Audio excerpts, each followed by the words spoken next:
Dans toute la population, la sensibilité s'exprime. En étant toujours dans cet écho intérieur d'écouter ce que nous sommes. Quand on veut définir notre identité, notre personnalité, nous nous réduisons à quelque chose. En exprimant naturellement le côté masculin et en laissant exprimer notre part de féminin. Finalement, un homme qui est coupé de son féminin devient un robot. Est-ce que c'est pas une heure de révélation aujourd'hui? L'heure de révélation? Et c'est une heure de révélation aujourd'hui. Est-ce qu'aujourd'hui, ces secrets qui étaient cachés, on ne peut pas les révéler aujourd'hui? Ah, complètement. C'est tout le principe de la chassidoute. C'est pour ça que limiter les chassidim à des hommes en noir... Tu sais qu'on a commencé le podcast, là. Mais du coup, on n'est plus sur le sujet. On n'est pas sur le sujet, mais du coup, le masculin-féminin, mais aussi révélation, parce que je pense que cette notion de masculin et de féminin qui est à l'intérieur de nous, ça fait partie des secrets. Moi, j'ai commencé à lire le Zohar. Ouais. Et un jour, il faudra que je le ramène et qu'on en parle ensemble. Avec plaisir. Mais il y a une notion tout de suite dans la première page de vide et de plein. Exactement. Donc féminin, masculin. Ouais. Il y a tout de suite la création d'un espace, donc le féminin, et c'est rempli par une étincelle, le masculin. Complètement. Et tu te rends compte que la matrice de la femme, l'organe de l'homme, exactement, c'est le plein et le vide. Donc c'est le premier principe constitutif de tout et donc de nous-mêmes. Le masculin et le féminin. Et aujourd'hui, c'est un énorme problème, parce que dans notre société, il y a un énorme problème sur le féminin et sur le masculin, pour des raisons différentes. C'est-à-dire qu'on est dans un masculin caricatural qui refuse de voir sa part féminine, et un féminin qui est complètement atrophié. Les gens ne savent même pas ce que c'est. Tu es en train de dire que tu viens d'introduire le sujet? Je crois, ouais. D'introduire le sujet, c'est bien le cas de le dire. Voilà, on est reparti pour une nouvelle vidéo qui va être donc féminin-masculin. En chacun d'entre nous. On a parlé donc de plein et de... Et de plein et de contenu et de contenant. Voilà, c'est là où je voulais en venir. Exactement, de contenu. Je trouve que c'est bien mieux de dire où un récipient et un réceptacle. Exactement. C'est véritablement ce qui remplit l'eau. Là-dessus, excuse-moi, je viens un petit peu de tousser de côté. Je pense à Jonathan qui n'arrêtait pas de tousser dans le micro. Dernier podcast, faut le voir. Dernier podcast, avec un invité d'honneur, c'était très sympa. Il faudrait qu'on en reçoive d'autres. Exactement, je trouve que c'est très intéressant. Ouais, complètement. Cette réalité sociétale, finalement, où... Est-ce que je me permets le terme? Est-ce qu'on n'a pas envie de détruire certaines choses tellement importantes, fondateurs de nous-mêmes? Exactement. Je pense qu'il y a une société qui vient totalement atrophier le féminin. Je vais parler de toi un instant. J'allais te dire, je vais l'introduire moi-même parce que j'ai tellement peur que t'en parles que je vais le faire moi-même de force. Est-ce que tu m'autorises? Oui, bien entendu, bien entendu. Donc, on se connaît pas depuis tellement longtemps, Charles. Donc, on a l'impression qu'on se connaît depuis 1000 ans. Hein. C'est vrai. Et parce que peut-être qu'on se connaît depuis 1000 ans à travers différentes vies, mais matériellement, on se connaît depuis finalement relativement peu de temps. Et donc, quand on te côtoie au premier abord, tu as quelque chose de très masculin. Tu as un point de vue, tu exprimes quelque chose de très masculin. C'est la barbe. C'est la pilosité. Peut-être. Mais il y a quelque chose de... et c'est très bien, quelque chose de très masculin. Et donc, j'ai l'impression presque, entre guillemets, tu m'as caché que tu chantais. Et donc, tu m'as dit ça il y a 2 jours. Et tu me montres une vidéo. Tu chantes très bien, mais c'est pas le sujet. Mais tu chantes vraiment très bien. Merci. J'encourage tout le monde à aller t'écouter. Mais c'est vraiment pas le sujet. Je mettrai le lien. Pour une fois, je diffuserai parce que je suis pas du style à trop diffuser ça, mais ouais. Mais j'ai découvert une facette de toi, mais totalement différente. Une sensibilité incroyable. Tes émotions qui prennent totalement le dessus sur qui tu es. Et en fait, ta part féminine. Ta part féminine qui jaillit dans cette pratique, dans ton chant, qui est totalement incroyable. Et qui passe comme ça à travers toi. Et en fait, d'après moi, le sujet, c'est qu'on a tous cette part féminine en nous, qu'on soit un homme ou une femme, et notre société, souvent, pour des considérations qui ne sont pas bonnes, nous empêche de la laisser simplement s'exprimer dans notre personnalité. Parce que, par exemple, moi, je suis un homme. Si je laissais simplement émerger et passer, si j'exprimais mes émotions, il y a des choses, des idées absurdes qui fait que certaines personnes iraient voir une modification de mon orientation sexuelle. Je ne serais plus totalement un homme parce que j'exprimerais ma sensibilité, parce que j'exprimerais mes failles, parce que j'exprimerais une autre facette de moi-même. Ouais. Quel rapport avec mon orientation sexuelle? Quel rapport? Que je sois hétéro, homosexuel, ça ne change rien. Et le fait que j'exprime ces sensibilités viendrait dire « Ah bah non, c'est pas possible, un homme, ce n'est pas ça ». Alors heureusement, les Attention, choses sont en train de changer. On peut même le dire en H majuscule, parce qu'une femme qui Exactement. deviendrait en masculin, c'est la même Exactement. chose. Alors du coup, on peut même aller du point de vue féminin. Aujourd'hui, il y a des mouvements féministes avec lesquels je suis très critique. Parce que ces mouvements féministes, déjà, ne voient pas qu'il y a un problème chez les hommes aussi. C'est-à-dire qu'en fait, cette part de féminin, elle doit s'exprimer chez les hommes, alors qu'elles ne sont là que pour condamner les hommes plutôt que de les aider. Donc c'est le premier point que je n'accepte pas. Les hommes sont aussi victimes de ça, premièrement. Et deuxièmement, quand je vois ces représentantes, j'ai l'impression qu'elles voudraient être des hommes comme les autres. Mais l'idée n'est pas qu'elles soient des hommes comme les autres. L'idée, c'est que dans toute la population, la sensibilité s'exprime. Le rapport au féminin s'exprime. Et c'est pour ça que je suis très critique, parce que pour moi, elles sont complètement à côté de la plaque sur ce que c'est le féminin. Alors, est-ce que je peux te demander pourquoi tu as voulu parler de moi, du coup ? Qu'est-ce que ça t'a apporté ? C'est que c'est une extrême complémentarité de l'être. C'est-à-dire qu'en fait, il y a quelque chose qui s'est révélé d'extrêmement beau chez toi, et du coup, je vois deux choses qui s'emboîtent parfaitement. Et je trouve que c'est un parfait exemple pour dire, mais on est les deux. Alors, je vais te contredire. Vas-y. Je vais te contredire et je vais t'apporter un peu plus d'informations sur moi. Vas-y. Comme personne nous écoute, je suis tranquille. Chose que j'aime pas faire. J'ai énormément de mal à recevoir les compliments, même les recevoir, je sais pas, une critique. Tu m'as dit, ouais. Mais critique positive ou négative. Surtout, enfin, je préfère largement la critique négative qui me permet de travailler sur moi-même et progresser. Un débriefing, quoi. Voilà, Ouais. que la critique positive. Je suis tellement à 0,0001% de mon travail dans ce monde que tout ce qui caresse dans le sens du poil est parfois un petit peu dérangeant. Et même, voilà, même lorsqu'on me demande soit de chanter ou autre, c'est toujours un petit souci. Mais bon, ça c'est un autre sujet. Plus jeune, beaucoup plus jeune, d'abord j'ai toujours été un garçon dans les jupes de ma mère. Pareil pour moi. Voilà. Les jupes de ma mère. Extrêmement timide. Moi, quand j'étais petit aussi. Et extrêmement féminin, en fait. C'est-à-dire, un film, Le Cercle des Poètes Disparus, je le découvre à l'âge de quoi, 12-13 ans, je pleure pendant des heures. Alors, je fais une digression d'un instant. Ouais. Du coup, Le Cercle des Poètes Disparus, on pourra en faire un podcast, parce que du coup, le sujet, c'est le bonheur, et je pense qu'il y a un vrai sujet dans le bonheur. Avec plaisir. Je t'ai coupé, excuse-moi. Oui, tu as bien raison. On a déjà prévu le prochain. Voilà, exactement. Abonnez-vous. Exactement, c'est un vaste sujet, le bonheur. Ouais. Et donc, voilà, je suis extrêmement à fleur de peau. Artiste, dans le sens où je dessine énormément, je chante énormément. Pour moi, j'ai deux idoles dans mon enfance, c'est Pavarotti et Céline Dion.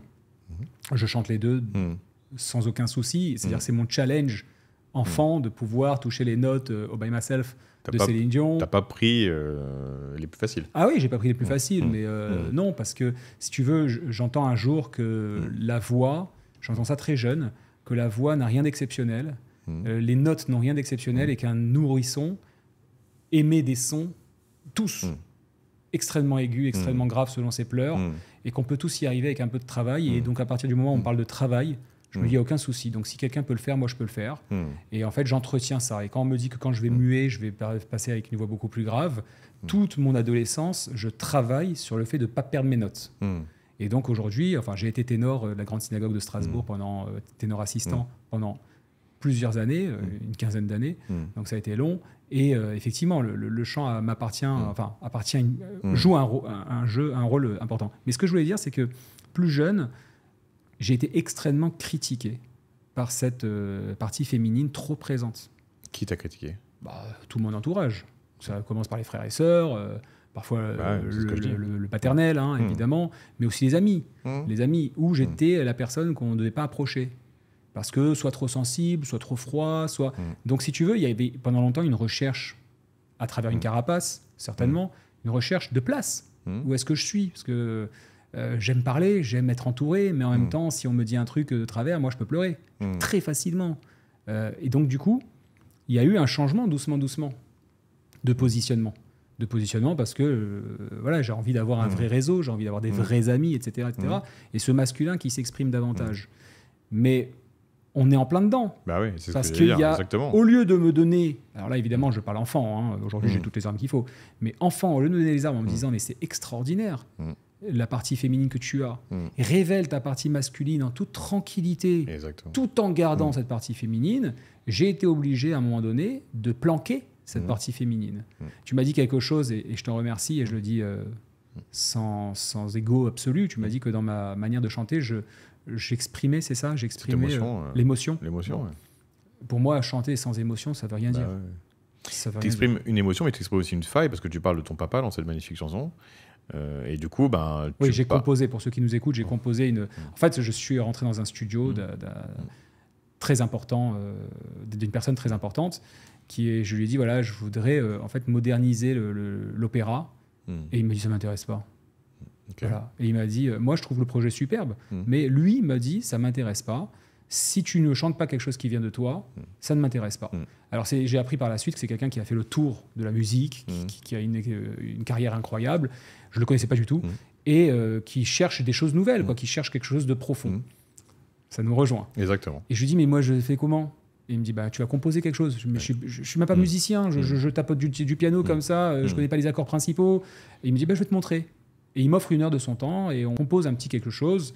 Je prends un texte du roi Salomon, d'accord, du Shir HaShirim, et que je brique comme ça. Et ça marche, en fait, ça marche. Et il me dit lui-même, il me dit, c'est rigolo parce que tu as pris 3 versets de Shir HaShirim différents, tu les as collés ensemble et en fait, tu viens de me donner quelque chose qui te correspond à toi. Je vais reprendre ce que tu dis est très intéressant. C'est le parfait exemple de cette problématique du féminin et du masculin qui ont du mal à cohabiter dans notre société parce que la société le condamne. Donc tu viens avec ta sensibilité dans le monde et avec tes blessures. Et la blessure est accentuée par le fait qu'on se moque de toi. Donc déjà ça, normalement, le monde, j'espère, devrait changer là-dessus. Il n'est pas normal qu'on se moque de ta sensibilité. Ça te permet de construire ton masculin, donc le côté entrepreneur, donc toutes les caractéristiques du masculin, la capacité à se projeter, à aller de l'avant, à prendre la matière et à travailler avec. Et donc là, c'est très beau, ça te pousse à ça. Mais normalement, effectivement, un encadrement normal aurait dû dire, t'as une sensibilité, il faut construire ton masculin, et ça aurait dû se faire sans la douleur et sans la moquerie. Bien sûr. Donc on est vraiment sur quelque chose qui ne fonctionne pas normalement. Ce que j'en aurais dû le faire, ça aurait dû se faire dans un chemin qui se regarde trace. Le message qui est passé aujourd'hui. Une des plus belles choses, un ami m'appelle ce matin pour un conseil. Il lance un magazine d'art. L'art. On va en parler 2 secondes. Le message qu'il nous est donné aujourd'hui, c'est t'es artiste, tu dois être homosexuel. C'est quasiment ça. Évidemment, je caricature et je fais un raccourci énorme. Mais on s'est compris. Pourquoi ? Picasso était homosexuel ? Non mais, je crois pas. Non mais je comprends ce qu'il dit. Je comprends ce qu'il dit parce qu'en fait, nous les hommes, quand on est bloqué dans le masculin, on refuse d'aller vers cette sensibilité. Ah oui. Et donc du coup, on l'exprime pas. Donc du coup, on... Sauf les cuisiniers. Voilà, sauf les cuisiniers. Sauf les grands chefs. Exactement. Donc en fait, comme les hommes sont coupés de leur féminin, effectivement, c'est les homosexuels qui ont... Alors que normalement, l'orientation sexuelle n'a aucun rapport. Mais avec ça, mais du coup, sont connectés à leur féminin, ont leurs caractéristiques masculines, et du coup, sont capables de créer grâce à leur sensibilité. Évidemment. En fait, ça n'a rien à voir avec l'orientation sexuelle, et encore moins avec l'identité sexuelle. D'ailleurs, je vais faire un petit point sur l'identité de manière générale, l'identité sexuelle. En fait, ce qu'il faut comprendre, c'est qu'il faut complètement séparer notre sensibilité et nos émotions, la gestion de nos émotions, notre partie féminine, avec l'orientation sexuelle. Ça n'a rien à voir. Et ça n'a rien à voir non plus avec l'identité. Notre identité, mais en général, l'identité sexuelle. Et je pense qu'aujourd'hui, on est dans un monde qui a tout faux. C'est-à-dire qu'en fait, on met en avant l'identité sexuelle. Alors que pour moi, l'identité, c'est jamais quelque chose de positif. L'identité, quand on veut se définir, quand on veut définir notre identité, notre personnalité, nous nous réduisons à quelque chose de fermé qui ne permet pas d'exprimer notre variété et toute notre dimension. Alors quand en plus, maintenant, on va nous réduire à une identité sexuelle, c'est catastrophique. Je ne suis pas une identité sexuelle, je ne suis pas une identité, je suis une richesse qui ne demande qu'à émerger, quelle que soit mon orientation. Qu'à se déverser. Quelle que soit mon orientation sexuelle, ça n'a rien à voir. Donc en fait, il faut vraiment séparer complètement les trois. Je pense qu'on a une sensibilité, on a une orientation sexuelle, plus ou moins variable, et puis on a une identité qui, hélas, nous réduit, qui ne fait que nous réduire. Bien sûr. Et cette grande variété qui ne demande qu'à émerger, eh bien, effectivement, elle passe par notre féminin, et par notre masculin ensuite, qui est capable de la prendre en main et de la projeter dans l'avenir pour pouvoir prendre une direction. Et c'est l'association des deux qui nous permet d'être véritablement. Mais dans une société qui ne fait que réduire, qui ne fait que nous réduire à une orientation sexuelle ou une identité, et qui empêche notre sensibilité de s'exprimer, eh ben on est complètement atrophié. On devient esclave. On est atrophié et on n'est même pas nous-mêmes. Exactement. Parce qu'on l'a déjà dit ensemble, Adam, c'est une trilogie, c'est 3 faces. Donc un masculin, un féminin et un arrière. Okay, et donc il est il a sa part de féminité depuis le début. Exactement. Lorsque le divin décide de séparer les deux, il y a cette partie arrière qui est commune. Et quand on regarde le symbole de la sexualité féminin-masculin, on voit bien qu'on a le cercle et la branche, et même le titrait, commune, juste qu'il n'est pas orienté pareil. Ce qui veut dire qu'on a tous les deux, l'homme et la femme, une part de masculin, peut-être plus prépondérante chez l'homme, et une part de féminin bien présente, une part de féminin prépondérante chez la femme, et une part de masculin. Or, en l'occurrence, encore une fois dans la symbolique, si tu prends les parties génitales de l'homme et de la femme, chez l'homme, ça dépasse, chez la femme, c'est à l'intérieur. Exactement, comme du coup, on disait au début. Exactement. Et donc, si tu prends un homme qui va enlever une partie de lui-même, il va enlever ce qui dépasse. Donc, la partie génitale de l'homme, il devient une femme, puisqu'elle rentre à l'intérieur. C'est impossible. C'est improbable. En réalité, je pense profondément que pour exprimer pleinement qui on est... Ça passe par les deux. Ça passe par les deux. Exactement. Et sans dénaturer la chose, en exprimant naturellement le côté masculin et en laissant exprimer notre part de féminin. Et le problème, c'est qu'au niveau sociétal, le patriarcat ne le permet pas, mais l'anti-patriarcat ne le permet pas non plus. Le patriarcat, moi je ne le critique pas, c'est pas du tout une critique politique, c'est qu'en fait le patriarcat a tendance à atrophier le féminin en disant si tu as une sensibilité, tu es un homosexuel, et un homosexuel c'est ce qu'il y a de pire, donc le condamne ça, ce qui est ridicule. Mais c'est normal. Excuse-moi, prends le Fordisme, le marxisme, etc. Bien sûr. Il faut être productif. Exactement. Il faut si tu imagines, exactement. On produit une voiture, on a toutes les pièces, et on se rend compte que tout d'un coup, on a une sensibilité, mais cette pièce, elle est tellement jolie, attends, je peux prendre 30 secondes pour la regarder. Oh, Coco, tu me fais perdre 30 secondes. T'es pas productif, exactement. T'es pas productif. Et c'est un parfait exemple, c'est terrible. C'est-à-dire qu'en fait, du coup, cette productivité fait qu'on a besoin de personnes qu'on peut asservir, et donc du coup, on les coupe de toute leur sensibilité, qui permettrait d'exprimer autre chose. Mais parce que pour mon ego, qui doit entasser des billets ou des pièces, celui qui ressent, exactement. Et dans ressentir, il y a sentir, exactement.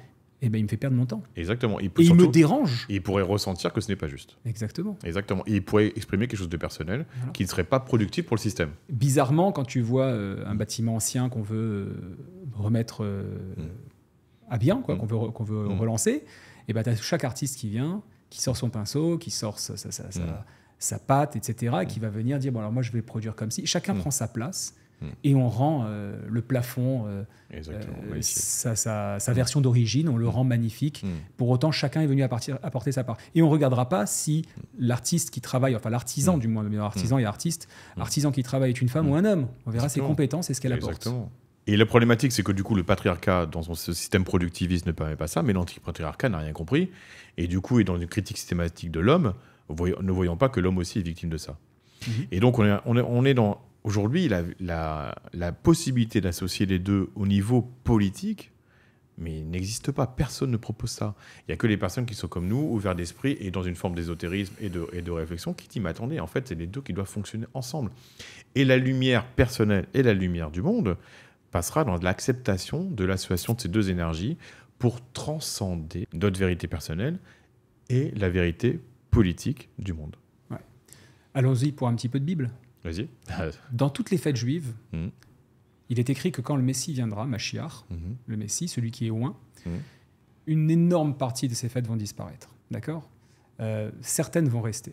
Je sais que, par exemple, historiquement, par exemple, des faux prophètes comme Shabtai Tzvi, du coup, on ne respectait plus les règles. Quand il a été, les gens ont cru que c'était le prophète, le Messie, pardon. Et bien effectivement, on respectait plus les lois. Le Messie, pas le prophète. Le Messie, oui, on respectait plus les lois. Oui, alors je ne connais pas assez bien l'histoire de Shabtai Tzvi, il faut le reconnaître. J'en ai entendu parler. C'est à un moment donné où le peuple souffre énormément. C'était il n'y a pas si longtemps que ça, en réalité. Non, exactement, voilà. Je crois que 500 ans, 600 ans 5 siècles. 5 siècles, voilà. Siècles, ouais. Donc c'est bon.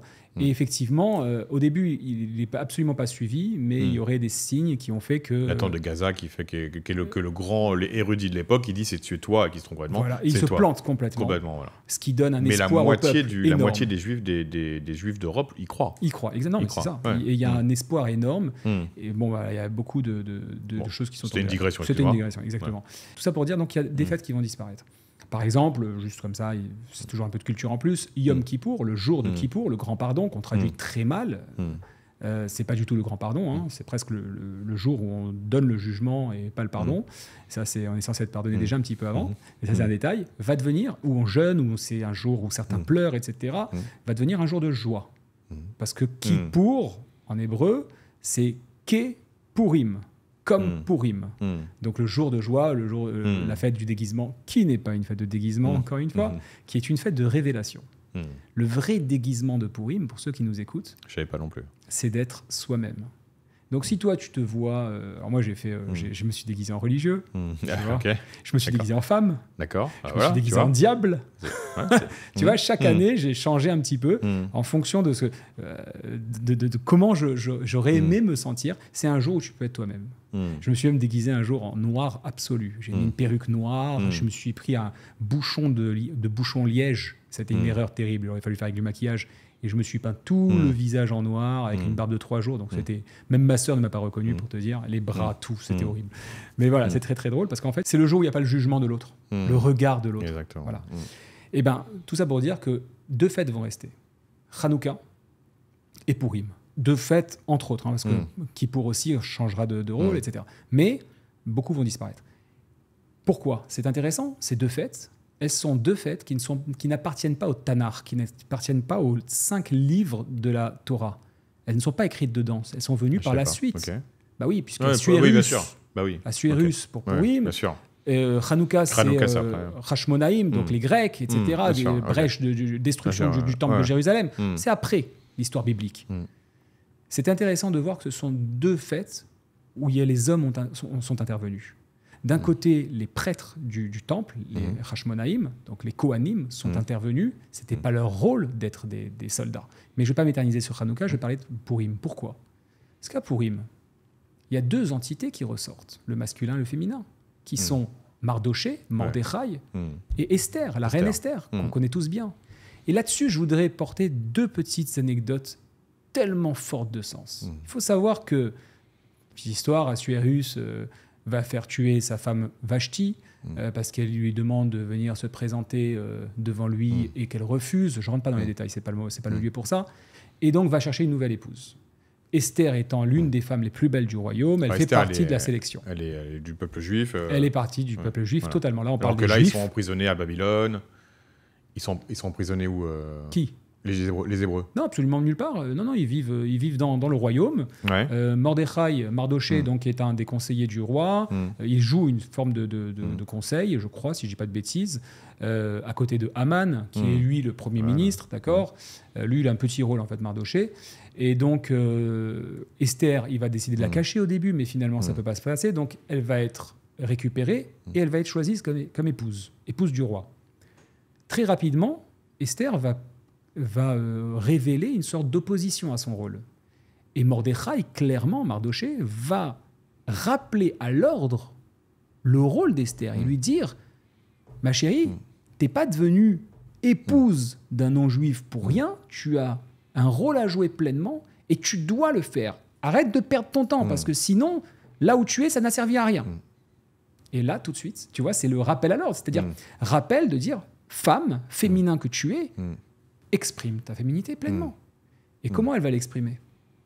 En laissant révéler son côté masculin. C'est-à-dire qu'arrivé à un moment donné, elle va devoir rentrer dans la cour du roi, Assuérus, Achashvérosh en hébreu, et lui parler de son peuple qui est mis à mal, qu'on veut tuer, qu'on veut détruire, etc. Et ce qui est merveilleux dans le symbole jusqu'au bout, c'est déjà très beau. C'est extraordinaire. C'est extraordinaire. C'est que le roi, dans les habitudes, il tend son sceptre. C'est ça qu'on a sceptre ? Comment ça, je le prononce bien ? Oui, je pense. Sceptre. Et il le tient donc par sa tête, et le bout est là, ce qui veut dire j'accepte. Déjà, Esther n'est pas invitée par le roi, qui est malgré tout son mari, mais attention, on parle d'une époque où justement le féminin doit garder sa place. Et puis elle n'est pas la seule épouse du roi, tu imagines bien, il a un harem pas possible. Donc elle va quand même forcer l'entrée. C'est le côté un peu masculin, elle prend la direction. Tout à fait, exactement. Voilà. Non seulement ça se passe bien, elle est acceptée, mais en plus, le roi inverse son sceptre, lui donne la tête en premier et elle le touchera. Sous-entendu, mon masculin s'exprime pleinement, je deviens la tête de la situation. Résultat des courses, on le fait en très court, elle sauve le peuple. Ce qui veut dire qu'une femme, permets-moi de conclure comme ça, et je t'écoute, une femme qui assume son rôle de féminin, je ne suis que la femme d'eux, mais qui va exprimer son masculin au moment voulu, de prendre les choses en main et d'agir, Tu imagines une femme qui doit donner naissance, qui dit non, pas maintenant, là j'ai une série à regarder. C'est son côté masculin de prendre les choses en main et de mettre au monde. Mais en fait, son féminin, c'est sa sensibilité au peuple, à la souffrance du peuple. Bien sûr. Donc elle était sensible à la souffrance du peuple, elle endosse son masculin décisionnaire, prise de position et de convaincre, et du coup, elle sauve le peuple. Et qu'est-ce qu'on, parenthèse tout de suite, dans notre société, qu'est-ce qu'on reproche aux hommes de pouvoir de ne pas comprendre le peuple. De ne pas comprendre le L'autre peuple. lui demande le prix du croissant ou de la baguette, je sais pas quoi, il sait pas. Exactement. Le ticket de bus, il sait pas de quoi il parle. Il est au pouvoir, mais il sait pas de quoi il parle. Parce que finalement, un homme qui est coupé de son féminin devient un robot. Que ce soit, comme tu disais tout à l'heure, à travers le Fordisme... Qu'est-ce que tu veux dire par robot? On lui enlève une partie. Quoi. Un robot, tout simplement. Regarde, tu parlais du Fordisme, du taylorisme, de la productivité. L'homme devient un robot. Mais même chez nos dirigeants, je sais pas, moi j'ai l'impression que, désolé de dire ça, mais Emmanuel Macron, j'ai l'impression qu'on le recherche comme un iPhone. Ah ouais, non, mais, enfin moi je suis plus trop la politique parce que ça m'intéresse plus du tout d'aucun pays. Mais oui, quand on voit... tu sais, moi j'ai arrêté la politique depuis Sarkozy. Mais ils sont désensibilisés. C'est-à-dire qu'en fait, ça ne les intéresse pas ce que vivent les gens. Et donc je trouve que l'exemple que tu donnes est totalement juste. C'est qu'en fait, quand tu retires le féminin, et finalement le masculin, il n'est plus capable d'avoir la moindre sensibilité. Le bien collectif ne l'intéresse pas. Il ne connecte pas à l'autre. Il perd son humanité. Et du coup, il agit comme un robot. Comme un programme. Je vais prendre un risque énorme, mais c'est pas grave, parce que dès qu'on parle politique, c'est un problème. Mais je viens de te dire, j'ai arrêté la politique avec Sarkozy, et en fait, j'ai eu une sorte de flash comme ça. Moi aussi, en réalité. C'est vrai. Ouais. Mais en réalité, je me suis dit, regarde, on a eu en France le général de Gaulle, on a eu ensuite Mitterrand, Chirac, c'est ça, hein, ou non, Pompidou, voilà, bon, il y en a eu quelques-uns, mais Giscard. En tout cas, moi, ceux que j'ai connus, profondément, c'est la fin de Mitterrand, de mémoire, puis tout de suite, pour moi, il y a eu Chirac. Ouais, c'est ça. Ouais. Ok. Et Chirac, Sarko, Hollande, Macron. Exactement. Si on regarde un peu le personnage, Chirac était un gaillard. C'était un bonhomme. Ok, je parle même pas de ceux qui étaient avant, mais c'était un bonhomme. Alors, je pense juste à une scène qu'on voit souvent sur YouTube quand on tape Chirac, c'est quand il drague une nana à côté de sa femme qui est en train de parler, elle se retourne, etc. Très drôle. Ouais. Donc, il assume son côté masculin, même si c'est pas dans le bon sens, mais il assume. Ensuite, on a Sarkozy qui arrive. Alors évidemment, on critiquera toujours la société est là pour critiquer les hommes de pouvoir, c'est clair. Moi, j'avais jamais voté avant Sarkozy. Parce que j'y croyais pas, parce que j'étais trop jeune aussi, parce que ça me parlait pas. Et Sarkozy, je le vois comme le Trump d'aujourd'hui. C'est-à-dire, je le vois, en tout cas, comme il est présenté au début, c'est ma position, ça n'engage que moi. Je le vois comme potentiellement un type à qui on a envie de ressembler. Déjà assez beau gosse, qui présente, qui est sûr de lui, etc. Ouais, mais t'es pas d'accord avec moi, mais t'as le droit. Encore une fois, je parle de mon avis. Et je pense que s'il a été élu, c'est qu'il y avait beaucoup de gens qui pensaient comme moi, qui assument ses positions. On va nettoyer au Karcher, des trucs comme ça. Même si on n'est pas là pour juger les mots qu'il a dit, mais d'assumer certaines phrases, qu'on soit dans son sens ou pas, c'est déjà... On est remplacé un Sarkozy qu'on a critiqué comme étant trop petit. Moi, je me rappellerai toute ma vie, la passation de pouvoir avec Hollande. Ils sont sur la première marche de l'Élysée, ils font la même taille. Jamais on a entendu un tabloïd parler de la taille de Hollande. Jamais. Comme quoi, il y avait quelque chose à détruire. C'est-à-dire ce masculin peut-être trop, qui fait du sport, qui est machin. Et qui assume aussi sa séparation et sa relation avec sa deuxième femme, et en disant, non, mais on n'est pas là pour rigoler, c'est du sérieux, C'est-à-dire c'est très homme, finalement. Voilà.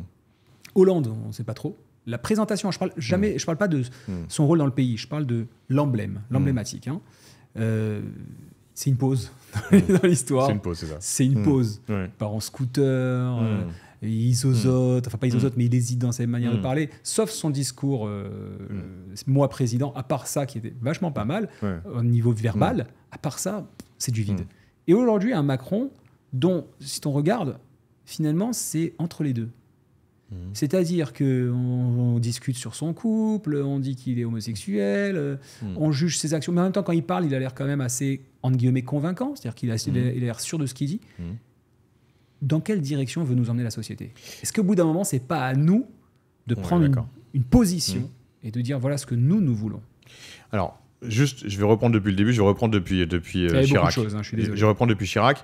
Est-ce que c'est à nous? Je pense que la politique, hélas, c'est juste... C'est pas, moi, je pense c'est cuit, quoi. C'est cuit, voilà. Ouais, moi, j'y crois plus du tout. Si on reprend du point de vue du masculin et du féminin, les dirigeants dont tu as parlé depuis Chirac. Chirac, il a une part très masculine, c'est le séducteur. Il donne l'impression quand même d'aimer les Français. Il est avec eux, il va taper dans le cul des vaches. Dans les faits, il fait pas grand-chose. Dans les Oui, faits, il mais se passe est-ce qu'un pas grand-chose. politicien fait vraiment quelque chose? Voilà. Sarkozy, le problème, c'est c'est qu'il... un autre sujet. Moi, je voulais rester seulement sur le côté masculin-féminin. Ouais, masculin-féminin. Donc, dans les faits, il donne l'impression d'aimer les gens, donc d'avoir une sensibilité envers les gens, mais dans les faits, je suis pas sûr que... De qui tu parles là? Chirac, toujours. Chirac. Chirac. Okay. Dans les faits, il donne l'impression, mais dans l'exercice du pouvoir, il va pas vraiment aller vers les Français.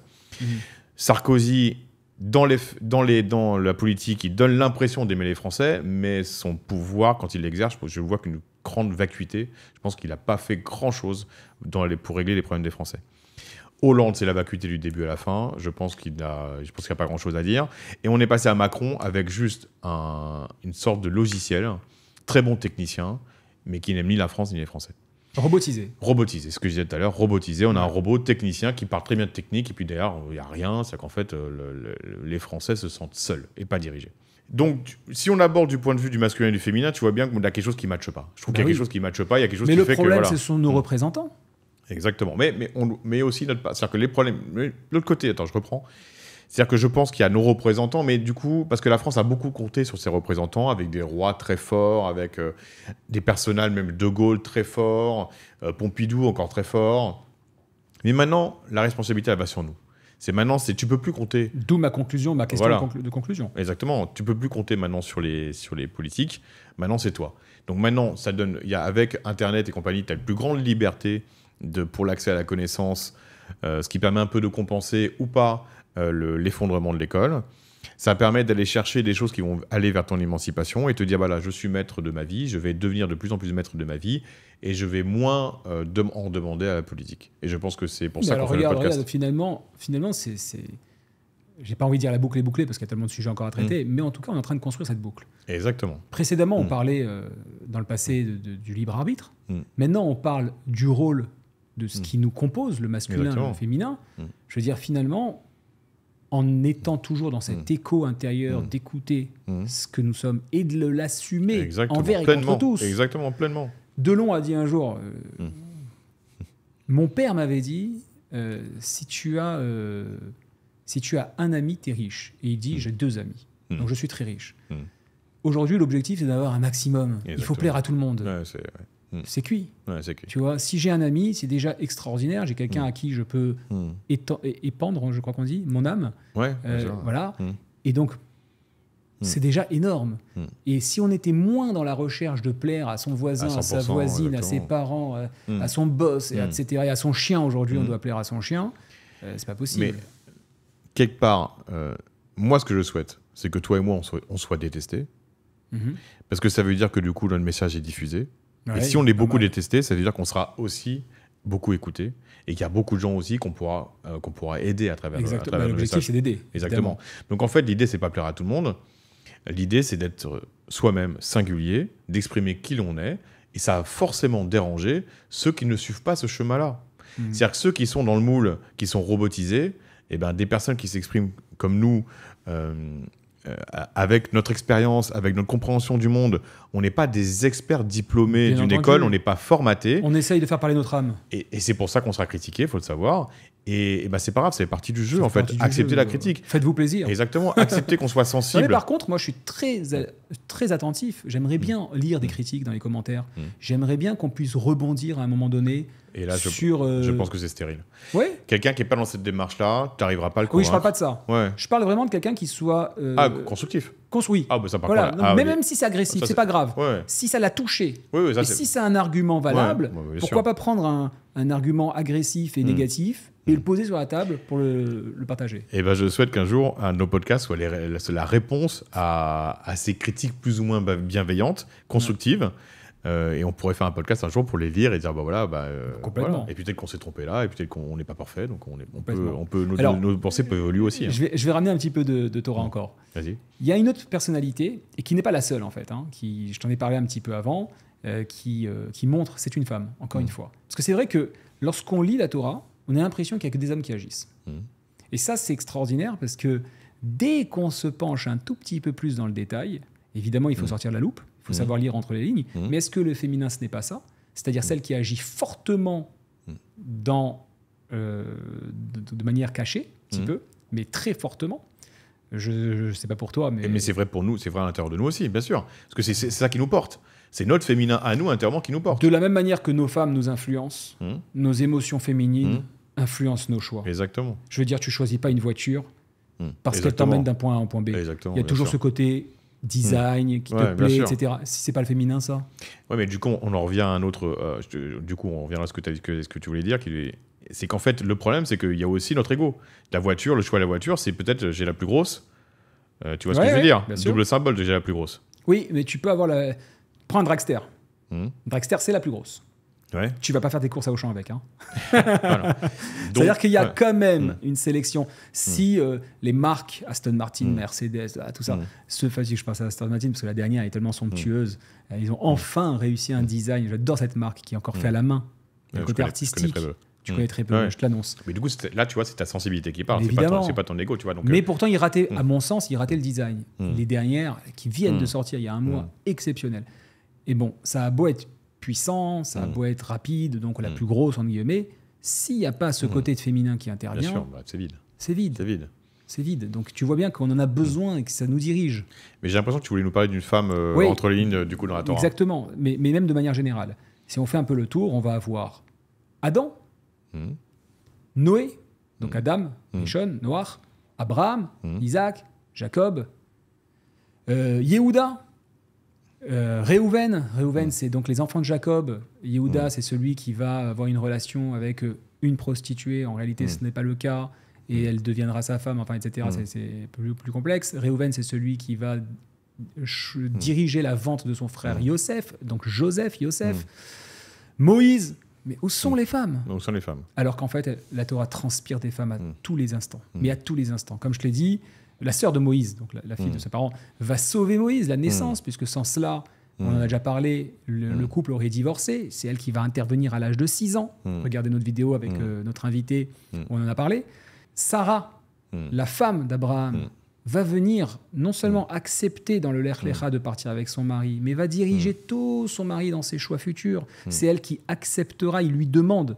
Alors on peut dire, oui, mais il n'a pas eu le choix. Non, pourquoi lui demander alors? Si elle n'a pas le choix, pourquoi lui demander lorsqu'il va traverser l'Égypte? Dis que tu es ma sœur, sinon je risque de mourir. Sous-entendu, ma vie dépend de toi. Et lorsqu'il repassera et qu'il se fera reprendre par un roi, c'est elle qui va lui le surmonter. Ensuite, on a Rebecca, Rivka, la femme d'Isaac, qui va diriger quel fils doit être béni par son père, par son mari, pardon. Donc le fils béni par son père, exactement. Jacob et Isaïe. Elle va même orienter le futur de Jacob en lui disant, Yaakov, va chez mon frère Lavan. C'est là où tu travailleras. C'est grâce à cet endroit où il trouvera ses femmes. Enfin, à la base, il avait choisi qu'une seule, Rachel. Mais c'est son oncle, donc Lavan, qui va le piéger et qui va lui donner Léa d'abord. Il n'aurait pas dû se retrouver avec d'autres femmes. Mais il se retrouvera dans cette situation. Lui aussi assumera son rôle de masculin. Parce qu'il aurait pu rejeter sa femme qui arrive sous le dénuptial en piège. Il la reconnaît pas, c'est le soir, elle est couverte et arrivée au moment de consommer le mariage, c'est pas la bonne. Il aurait pu la répudier tout de suite et dire non, je refuse, le contrat n'est pas assumé. Il l'assume. Il assume ce choix. Comme tu as dit tout à l'heure, faire un choix, c'est aussi assumer les conséquences. Un autre podcast à écouter. Je voulais pas que tu le spécifies. Oui, on vient désaligner. Mais réellement, il y a ce choix qui est fait. Et tout au long de l'histoire, c'est ce qui va se passer. On ne le dit pas assez, mais Moshe, donc le sauveur d'Israël, Moïse, va être sauvé par sa femme. Sauvé à un moment donné, il y a une histoire qui est pourtant écrite, mais comme ça fait 2 lignes, parce que les merveilles... On veut pas l'or, il faut fouiller dans le sol pour le trouver. Les diamants, c'est pareil. Donc les plus belles choses de la Torah, on va à chaque fois les donner en très peu de quantité pour que les bons esprits se concentrent là-dessus.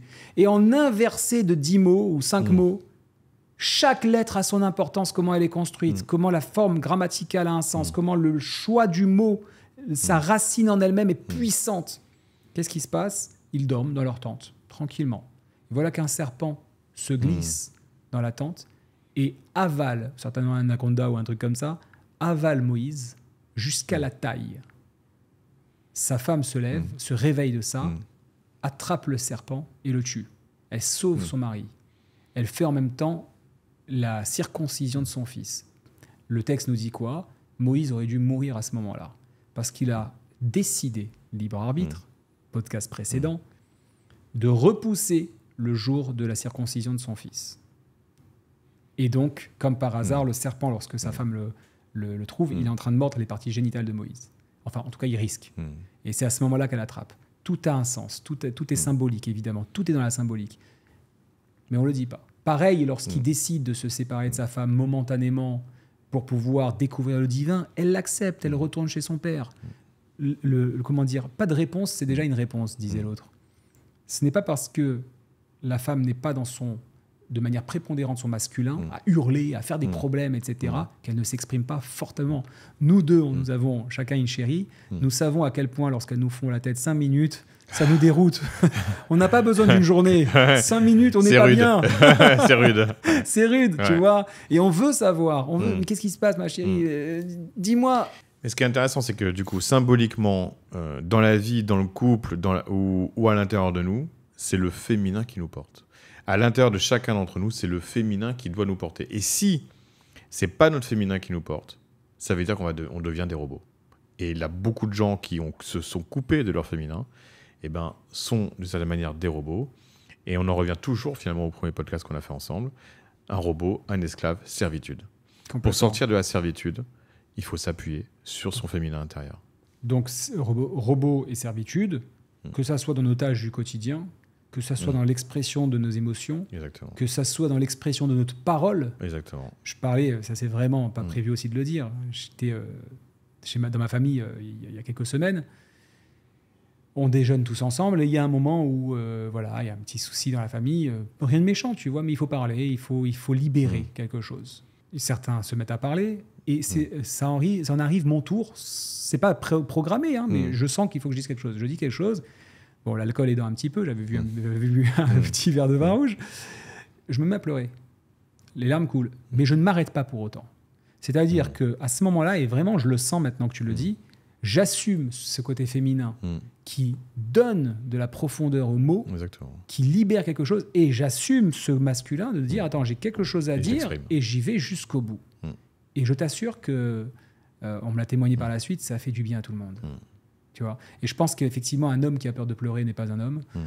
Par contre, un homme qui tombe dans le pleur, sans maîtrise, sans rien. C'est une boucle dans ce cas-là. On n'en finit plus. Et on retombe dans l'inverse. C'est-à-dire que le féminin a pris trop de place. En fait, quand on tombe dans la névrose, on ne tombe pas forcément dans le féminin. C'est-à-dire qu'en fait, quand on pleure constamment, qu'on est en dépression totalement, on est dans une boucle, c'est une névrose. Je parlais que dès que des larmes arrivent, tu laisses déverser à quantité infinie, sans maîtrise. C'était dans ce sens-là. Tout à fait. Du coup, c'est l'association des deux qui permettent d'avancer et de s'exprimer. Et la femme, de la même manière, elle est tentée à pleurer plus rapidement, elle est plus sensible. Elle ne doit pas restreindre ses larmes, mais elle doit aussi laisser son masculin intervenir, c'est-à-dire dire à travers les larmes le message qu'elle a à dire. Sans en avoir honte, sans être gêné de quoi que ce soit. Assumer pleinement ce qu'on est. Je finis là-dessus. Je l'avais donné lorsqu'on a eu notre invité ce verset, je crois, ou dans un autre podcast. Lorsque Moïse reçoit la Torah du divin, le divin lui dit, tu enseigneras la Torah, tu leur diras Bet Yaakov ou Bnei Israël, de deux groupes différents, et on ne comprend pas. Pourquoi tout d'un coup la maison de Yaakov et Bnei Israël C'est vraiment séparé. Rashi, le premier commentateur de la Torah, nous dit Bet Yaakov représente les femmes. On ne peut pas leur parler de la même manière qu'aux hommes. Aux femmes, tu parleras, le mot employé est précis, de manière douce, de manière agréable, et aux hommes de manière plus dure, plus directe. Et je crois que c'est très important. Ça définit très bien en le masculin respectant. Je crois qu'on peut même conclure là-dessus. C'est une belle conclusion. C'est une belle conclusion. Je trouve. En espérant qu'on a aidé le maximum de personnes. Et qu'il y a des questions qui vont être levées, parce qu'il faut passer par la question. Et n'hésitez pas, si vous avez des questions à mettre en commentaire. J'espère que ce podcast a permis de briser certains codes et certaines idées reçues sur le féminin, sur le masculin. Et tout ça se joue à l'intérieur de nous-mêmes. Bien sûr. Dans l'expression et l'union des deux. Exactement. Magnifique. Belle conclusion. Merci, Merci encore. Merci, Charles. À bientôt.